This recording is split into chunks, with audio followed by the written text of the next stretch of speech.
everyday life with a rugged, raw, early Ferrari. How skinny these tires are. The massive drum brakes. Holy crap. We've never gone on this road before. Right. And we have no idea. That's how I feel right now. Holy crap. Oh, yes.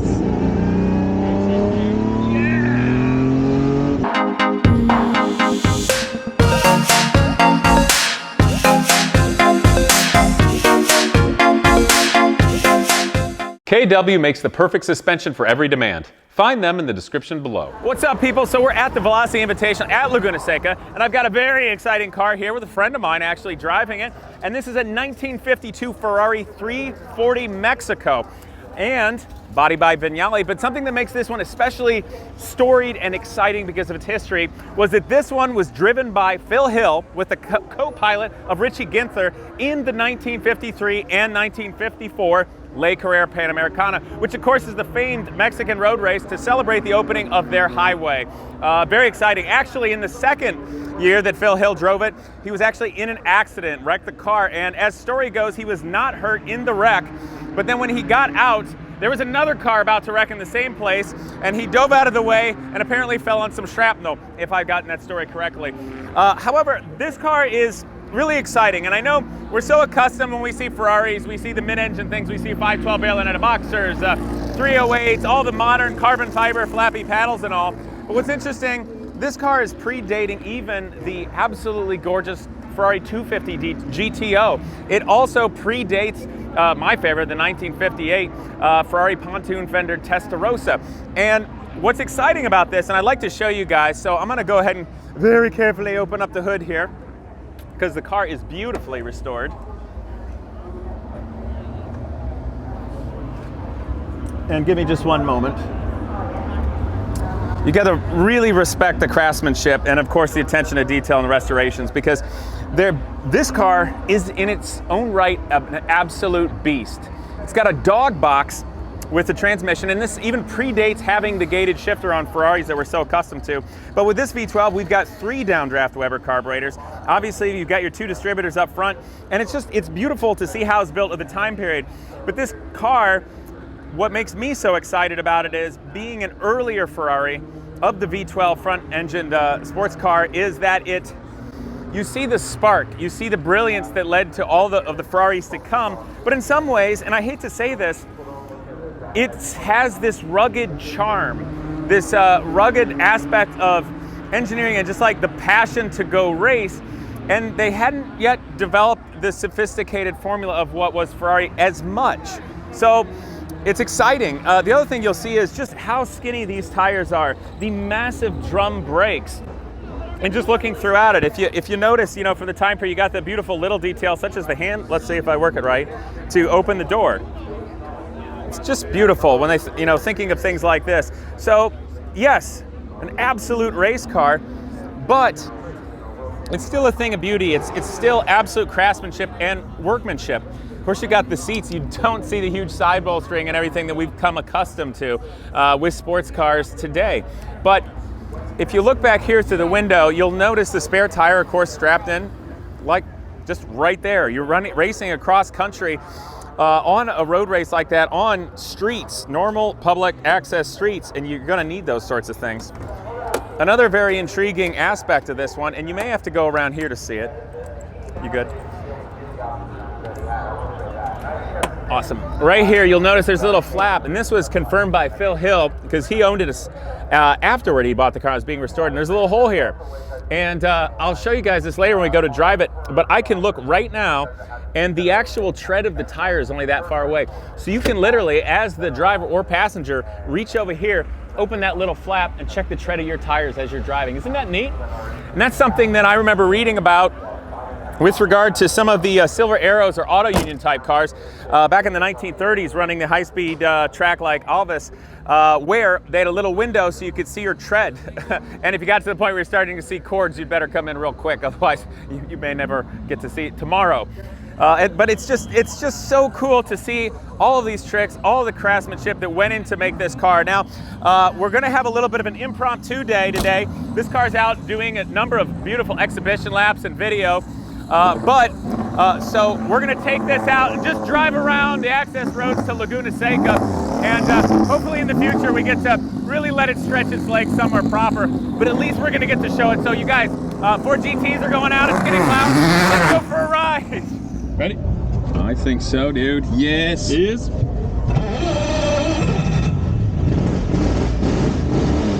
got an onboard fire system or a bottle with it.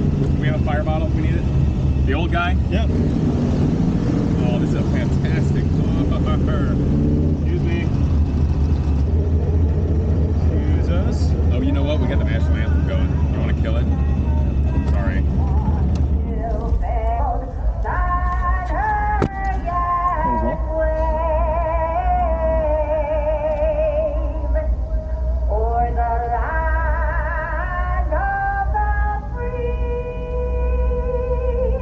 Good catch on that. I would have missed that completely. I made that mistake about 10 years ago. I was warming up a racing motorcycle of mine. It was loud AF. I'm like, "Wah!" around the pits, and there's nobody doing anything. I'm like, why is everybody looking at me? Yes, yeah. I was so embarrassed. Oh yeah. This is such a fascinating journey for me. I never got to ride in one of these Ferraris. These are fickle creatures. They're very temperamental. Well, this one ran twice. That's so cool. 53 and 54. And it never completed the first or second one. Yes. Was it the first one that Phil Hill crashed in? Yes. Got it.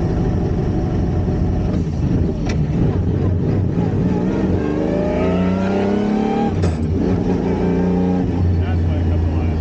That is cool. Such a good car. It's so early for Ferrari, you know, when you start thinking of their cars. Absolutely. You think of the kind of this thing begs for anti-roll bars or stuff like that, like such simple inventions nowadays that back then were not. Right. You're gonna see some. Well, even just driving around like this is such an incredible journey that time because, you know, the Ferraris that I worked on, the 250s, they were late 50s, getting into the 60s. Yes. So this is even more, I don't want to call it primitive. I don't feel like that's fair, but it's, what do you call it compared to slightly later vintage Ferraris? Well, I would say it's like Genesis almost. Yeah. It's the before, it's the let there be light with these kind of cars. Right. So it introduces a lot of the ideas that makes Ferraris in just such a rough and wanton way. Oh, yeah. And in the following years, it's just perfecting the recipe of the V12 at the front, Right. the rear-wheel drive, the red paint, the beautiful sound.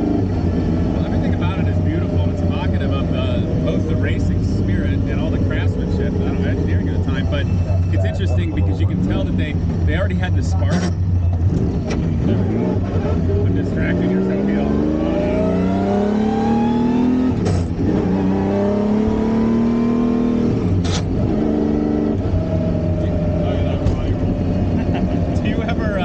Do you ever double clutch the upshift? I tried to. I mean, on these ones with this dog box, really. Oh, it's got a dog box. Yeah, Oh, I didn't realize that. Okay, never mind. This is me being gentle. Oh, so it needs you to be nasty. Yeah. Got it. I would double. Is that reverse lockout? Yep. Got it. You're safe on that one. Yeah. Yeah, during the racing and everything, we experienced a bunch of small issues. One of them, among them being, kept popping out of second and third gear like that. It just did it. It doesn't like. Yeah, this poor thing really just wants to go. Yeah. My goodness gracious. Yeah. That's body roll. This is fantastic. Oh my gosh. There we go. Well, it's amazing because it's just, it's primitive in a way. Like my seat.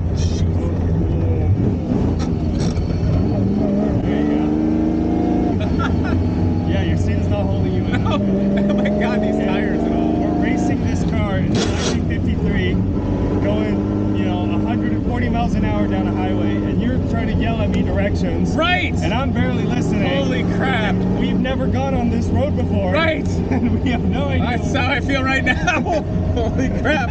We're not even doing anything. Oh my God.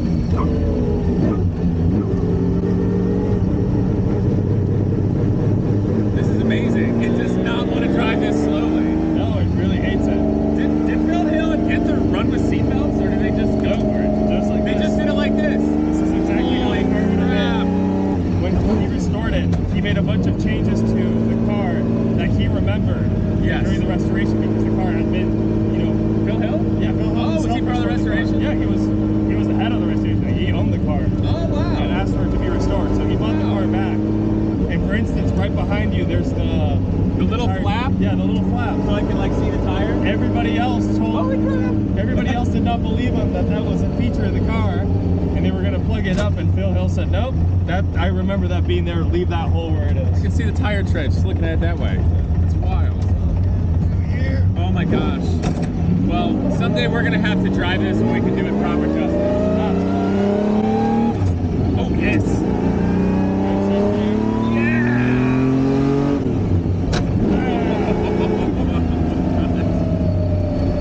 And the brakes are big drums. 50s Ferraris. Early 50s Ferraris.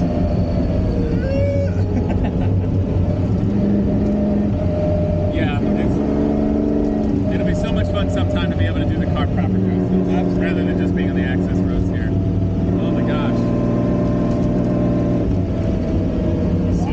You know, a million years ago, there was this big poster my dad had of this hillside, and there was just a load of vintage Ferraris parked there. Did you ever see that old poster? I've never seen that poster. I think it might have come with like an 80s magazine or something when I was a kid.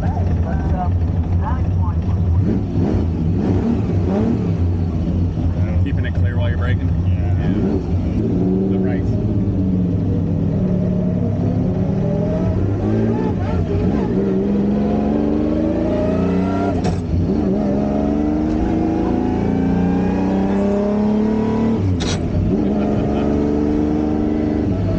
And the gears are really narrow. You're very likely to put this into first when you meet third. Oh, they're so close. Yeah.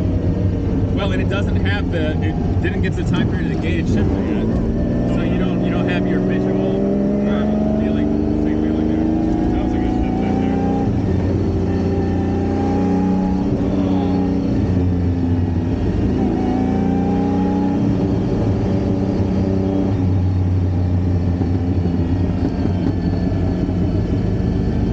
Pops and bangs from the exhaust. Oh yeah, of course.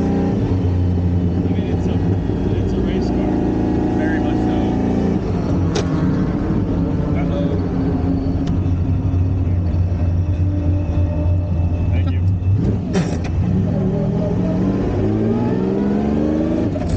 It seems that this car confuses people. Yeah, it does. I mean, I think seeing such a young guy do it, driving it also probably. I mean, heck, how old was Phil Hill when he raced it? That's an excellent question. You could ask his son. He drove it just before you did. Just before you came in on. Right? Oh. Oh, that was his Phil Hill son? Yeah, Phil Oh, Hill's cool. son. Derek Hill. Gotcha. Yeah.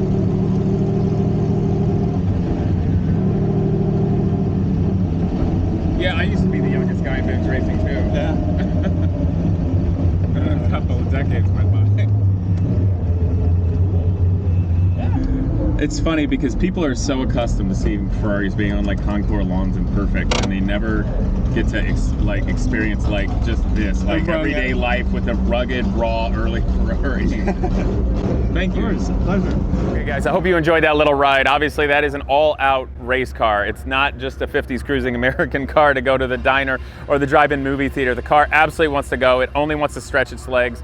And I feel bad in a way because we really didn't get the opportunity to do it justice on these small roads. But I really wanted to bring you the opportunity. I was so thankful they gave us the chance because it's a really special car, that early Ferrari. So hopefully in the future, we'll be able to make something to come back and have a lot more fun with it. But kind of want to end up here. Actually got a couple of, I'm assuming they're both 58, 250 Testarossas, which is a big favorite of mine. But keep in mind that this car is 6 years more developed than what we were just in. So it's really exciting. And then honestly, just as a final note with regard to the Velocity Invitational here at Laguna Seca, this is my first time with this event. This is, I believe, their first time here at Laguna. And I gotta tell you, I am over the moon happy about the personality of this event.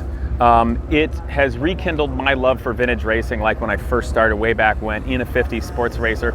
I love how all the cars are laid out in these various big tents so you can see them all together. It feels like how it might have been at the time. It gives you the opportunity to imagine and see and meet drivers and owners and spectators, everybody alike, and just have a really wonderful time. So they've created an amazing atmosphere. The racing's been fantastic. Of course, the weather in the Monterey area is fantastic. So big thanks to everybody who has made this day happen. I just think really good leadership for the future, and that this is going to be the future of vintage racing. So I'm looking forward to making this a yearly event for myself and Genius Garage. It's just a shame we weren't able to get our cars out, but I hope you at least had fun seeing some amazing things like these vintage Ferraris. And of course, hit that bell, subscribe, and look forward to see you guys next time. Well, there's only one racing suit I've always dreamed of owning, and that's a Hinchman. Since 1925, Hinchman Racing Uniforms has been supplying suits to drivers ranging from Dale Earnhardt, Mario Andretti, and even Steve McQueen in the movie Le Mans. So guys, when it's time to go racing and you guys want to be safe and look amazing, let's go classic American. Get yourself a Hinchman.